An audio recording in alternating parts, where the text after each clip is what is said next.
Until just over a week ago, it seemed unthinkable that Scotland, an integral part of the United Kingdom, a country fused with England for more than 3 centuries, could break away and go it alone. But as campaigners make their last attempts to convince the undecideds ahead of Thursday's referendum, polls suggest that's a very real possibility.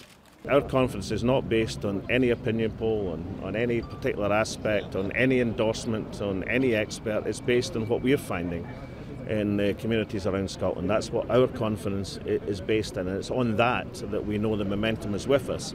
Scottish residents aged 16 and over, some 4.2 million people, will have the right to vote. Opinion polls had long given the No campaign a decisive lead, but by early this month, the race had significantly tightened.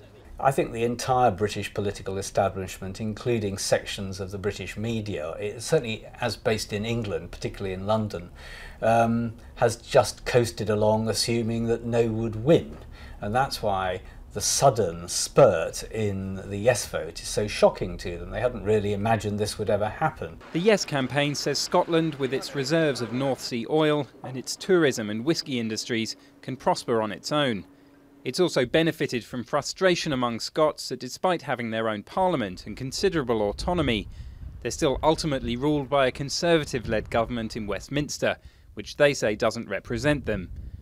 The No's, meanwhile, are still narrowly ahead in most polls, and say a Yes vote would put living standards at risk, with the threat of higher taxes and the possibility of having to adopt a new currency. We should remember it was economic opportunities that brought our nations together in 1707, the greatest merger in history. 3 centuries on, our union and our prosperity are still closely bound. If Scots do vote yes, the full implications are almost literally incalculable.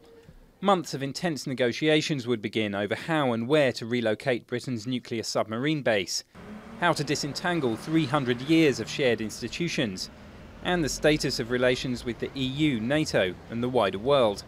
But even if Thursday's vote does see Scotland remain in the UK, one thing that's not an option is to continue with the status quo. This could lead to a sort of federalisation of the UK, where each region gains quite substantial fiscal autonomy.